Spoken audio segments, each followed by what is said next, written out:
Have you ever had a single conversation change the way you saw someone forever?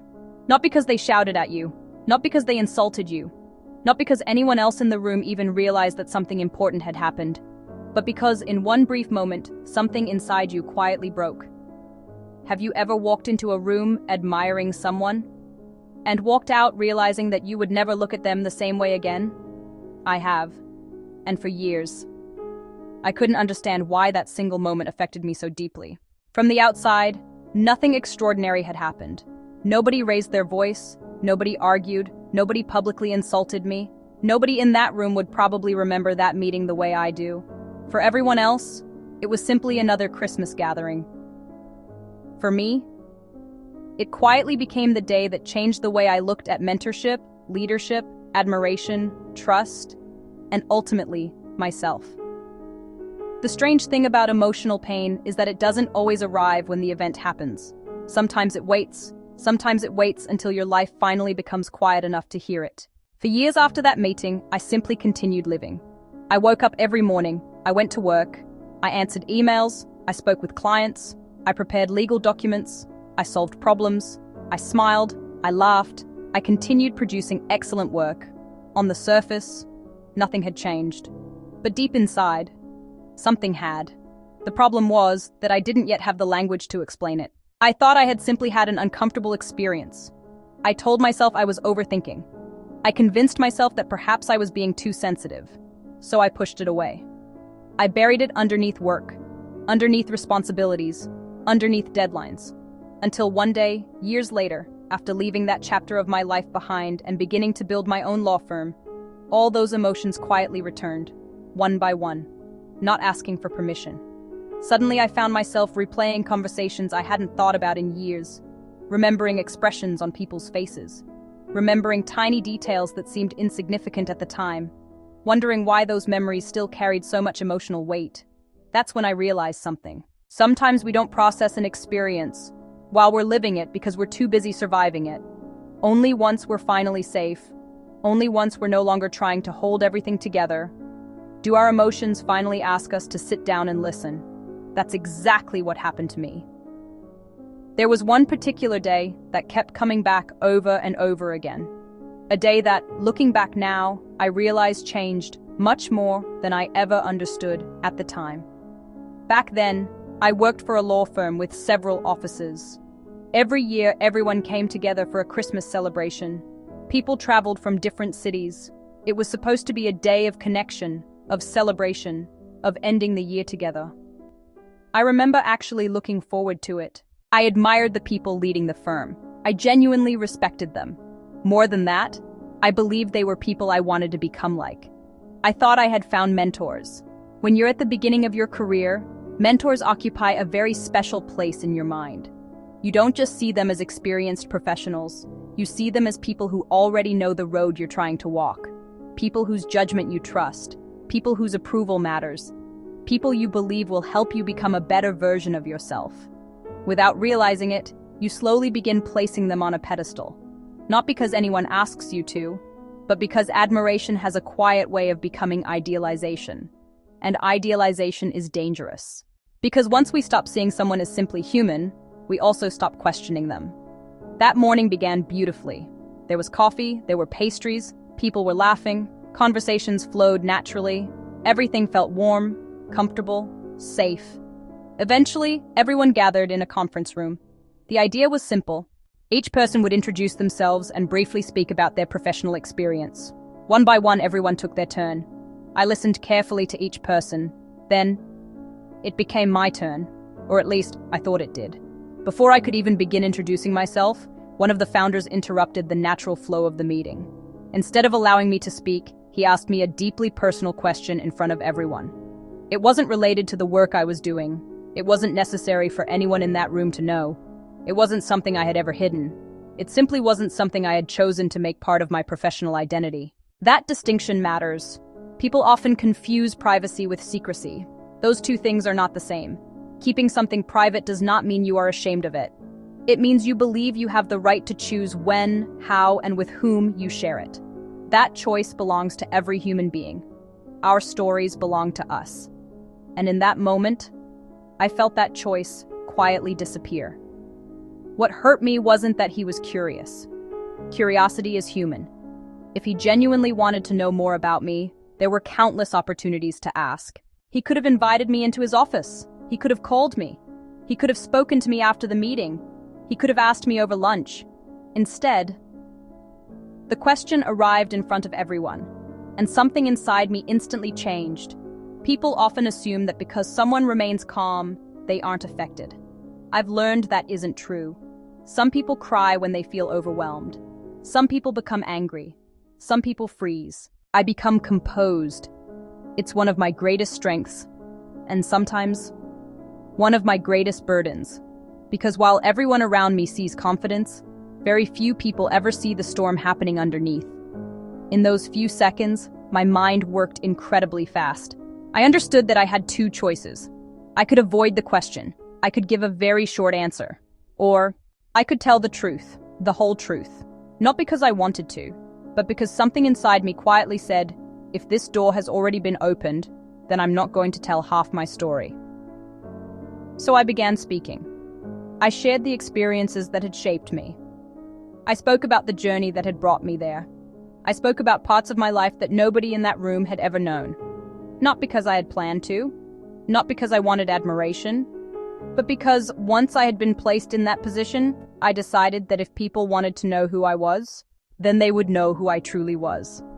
When I finally finished speaking, the atmosphere had changed. You can feel when a room changes. Nobody has to announce it. You simply know. People looked at me differently. Some approached me more. Some wanted conversations they had never wanted before. Some spoke to me differently. Perhaps they were genuinely curious. Perhaps they were surprised. Perhaps they simply realized there was much more to me than they had known. I cannot know what was happening inside their minds, and after all these years, I've made peace with the fact that I never will. But I know exactly what was happening inside mine. I wasn't relieved. I wasn't proud.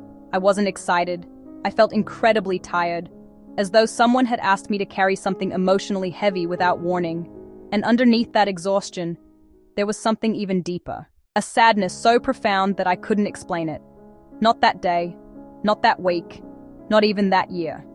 It would take me years to finally understand what that sadness was trying to tell me. For a long time, I believed that the sadness came from having revealed too much. I told myself that perhaps I regretted sharing my story. Perhaps I had simply overshared. Perhaps I wished I had kept those parts of my life private. But the more I reflected, the more I realized that wasn't what hurt me at all. If someone had asked me those exact same questions privately, I would probably have answered every single one of them. The problem was never the information. The problem was the moment. The problem was the choice.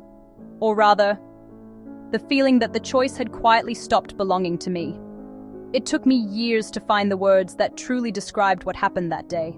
And when I finally found them, everything suddenly made sense. That meeting changed everything for me. Until that day, I saw him as someone I admired and wanted to learn from. When he asked me a deeply personal question in front of everyone, I experienced it as a violation of my dignity. Whether he intended it that way or not, I no longer felt psychologically safe with him. From that day forward, he wasn't my mentor anymore. He was simply one of the founders. Psychological safety.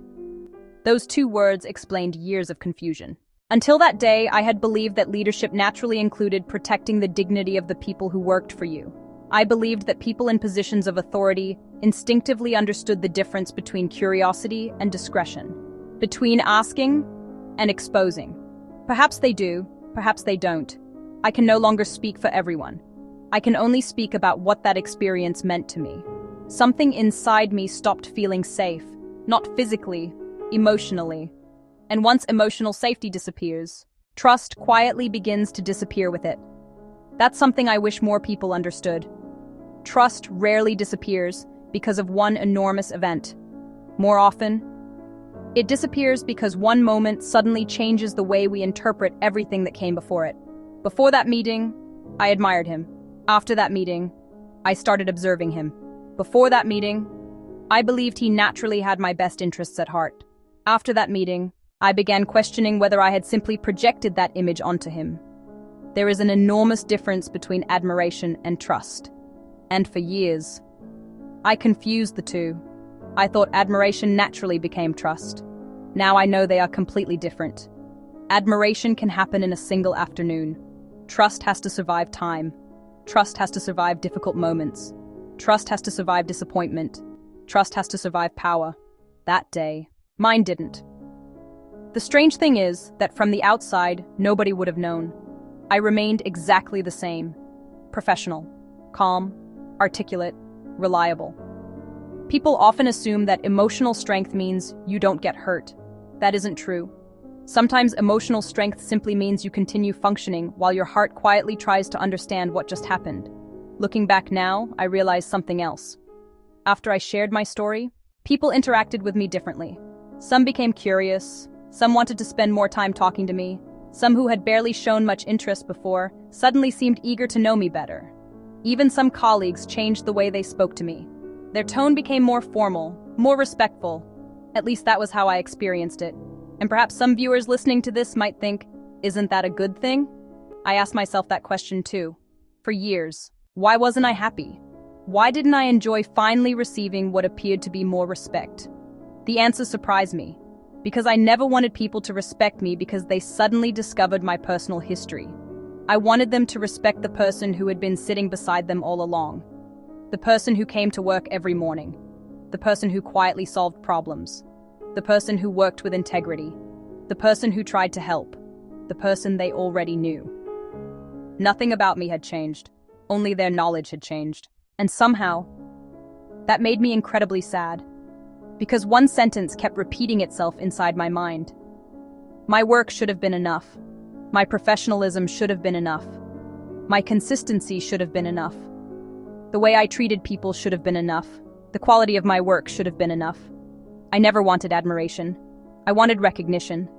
Those two things are completely different.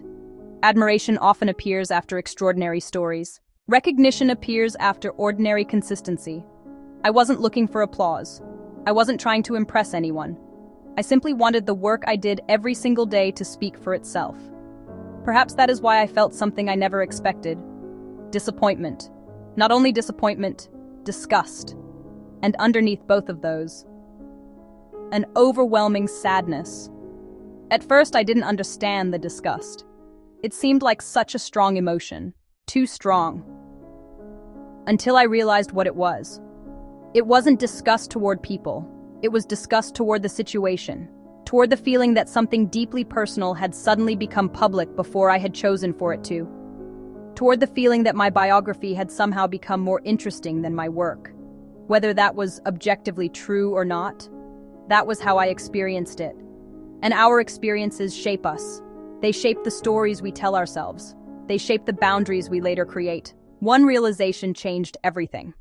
I had spent years believing that excellent work naturally creates recognition.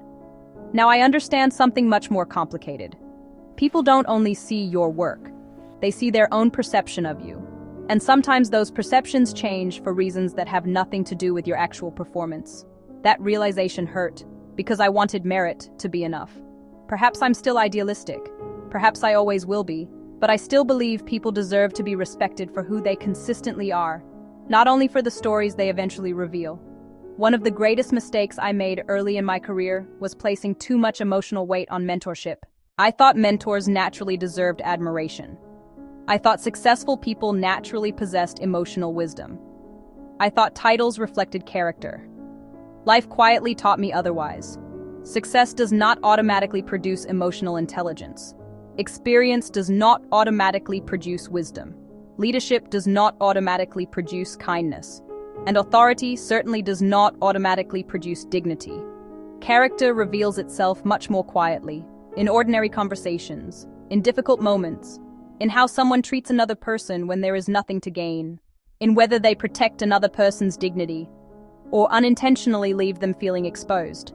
Whether that happened intentionally or unintentionally in my own story is something I may never know. And after years of reflecting, I've accepted that I probably never will. But strangely, I no longer need the answer. Because the lesson no longer depends on knowing someone else's intentions. The lesson depends on understanding my own experience. That experience taught me something I will carry with me for the rest of my life. Never confuse admiration with trust. Never confuse someone's position with their character. Never assume that because someone has achieved professional success, they have also mastered empathy. Observe. Take your time. Allow actions to speak much louder than titles ever will. Looking back now, I don't think that meeting destroyed my trust in people. I think it destroyed my tendency to idealize them. And perhaps that was something I needed to lose. Because idealization is dangerous. The moment we place another human being on a pedestal, we stop seeing them clearly. And eventually, reality asks us to climb back down. There is something else I have come to understand over the years. For a long time, I believed that the purpose of painful experiences was to teach me about other people. I thought every disappointment was showing me who someone else truly was. Now I think I was only seeing half of the picture. Pain doesn't only reveal other people. Sometimes, it reveals us. It reveals our values. It reveals our boundaries. It reveals what we are willing to tolerate. It reveals what we believe we deserve. And sometimes, it reveals the places where we have quietly abandoned ourselves while trying to be accepted by someone else. Looking back today, I no longer ask myself, what kind of mentor was he? The question that changed my life became much simpler. What kind of mentor do I want to become for myself? That single question changed everything, because I realized something I had never understood before. For years, I had been looking outside myself for guidance, outside myself for approval, outside myself for reassurance, outside myself for validation. I believed someone else knew better. Someone else had more wisdom. Someone else could show me the right path. And perhaps they could teach me certain things: experience, knowledge, technical skills, perspective. There is always something we can learn from another human being. But there is one thing that nobody else should ever replace: our own judgment, our own conscience, our own intuition. I think one of the greatest mistakes I made in my early career was believing that because someone had more experience than I did, they automatically deserved a place of authority in my inner world. Today, I no longer believe that. I believe respect should be earned, trust should be earned, mentorship should be earned, and none of those things should ever require you to silence your own instincts. If something feels wrong, pause. If something makes you feel psychologically unsafe, pay attention. If someone consistently leaves you feeling smaller instead of stronger, ask yourself why. Because the greatest mentors I've met since then have one thing in common. They never made me feel that I had to surrender my dignity in order to learn from them. Quite the opposite. They helped me protect it. That is what real mentorship looks like. It doesn't create dependence. It creates independence. It doesn't encourage admiration. It encourages critical thinking. It doesn't ask you to become a copy of someone else. It helps you become a stronger version of yourself. Perhaps that is why this experience had one lasting consequence that I never expected. I no longer feel the need to search for a mentor. Not because I believe I know everything. I certainly don't. Every day I realize how much more there is to learn. I still read. I still study. I still listen to people with more experience than me. I still admire knowledge. I still admire wisdom. But I no longer place another human being above my own judgment. Because I have finally realized something that took me many years to understand. I am my own first mentor. I am the person responsible for protecting my dignity. I am the person responsible for defending my boundaries. I am the person responsible for listening when my intuition quietly whispers, "This doesn't feel right." For years, I ignored that voice. Not because it wasn't speaking, because I thought someone else's voice mattered more. Today, mine comes first. That doesn't mean I stop learning from others. It means I no longer abandon myself while learning from them. There is an enormous difference. I also want to tell you something that perhaps is even more important. Please don't leave this video believing that I have mastered all of these lessons. I haven't. I'm still learning. I'm still growing. I'm still healing. I'm still a work in progress. And there are days when I don't follow my own advice. There are moments when I still trust too quickly. Moments when I still hope people will become who I wish they were, instead of accepting who they consistently show themselves to be. Sometimes I still ignore my intuition. Sometimes I still replay old conversations. Sometimes I still wonder whether I misunderstood something. Sometimes those old emotions still return. Growth is not a straight line. Healing is not a straight line. Wisdom is certainly not a straight line. It is a practice. something we choose again and again. Sometimes we succeed, sometimes we don't. And that's okay, because being human means we continue learning for the rest of our lives. There is one final thing I want to leave you with. I didn't learn these lessons from books. I didn't learn them in a university classroom. I didn't learn them from motivational speeches. I learned them through experiences that were deeply painful to me, through disappointment, through broken expectations, through misplaced trust, through moments that quietly changed the way I looked at the world. If I'm completely honest, there are still days when I wish I hadn't needed to learn these lessons this way, because they came at a price. A price measured in emotional exhaustion, in confusion, in self-doubt, in sleepless nights, in wondering whether I had expected too much from people. If I could have learned these lessons with less pain, I would have chosen that path without hesitation. But life doesn't always give us that choice. Sometimes our greatest teachers are the experiences we would never have volunteered to live through. And perhaps that is why I decided to tell you this story. Not because I want sympathy, not because I believe my experience is more important than anyone else's, but because if my story helps even one person, if it helps someone recognize that psychological safety matters, if it helps someone understand that they have the right to choose when and how they share their own story, if it reminds someone that their dignity deserves protection, if it encourages someone to trust their own judgment a little earlier than I did, then perhaps these painful experiences will have created something meaningful beyond my own life. Maybe they will save someone months or years of confusion, of emotional exhaustion, of heartache. Maybe they will spare someone a little of the pain that I had to carry. That thought gives meaning to everything I've lived through, because pain becomes lighter when it becomes wisdom that someone else can use. And if you've stayed with me until the end, thank you. Thank you for listening. Thank you for trusting me with a part of my story. I sincerely hope your path is gentler than mine. I hope you learn these lessons much earlier than I did, with fewer tears, with fewer disappointments, with fewer moments where you question your own worth because someone else failed to recognize it, and with far more trust in yourself than I had at the time. Because after everything I've lived through, there is one truth that finally became impossible for me to ignore. The person who has been with me through every success, every disappointment, every beginning, every ending, every mistake, every lesson, has always been me, and perhaps the mentor I spent so many years searching for was quietly waiting for me to finally believe in her. She had been there all along. She was me. If you have been or you are going through something similar, I sincerely hope this video helps you. Please, share your thoughts and feedback, and you subscribing to my channel would be greatly appreciated. Yours humbly, the eldest daughter.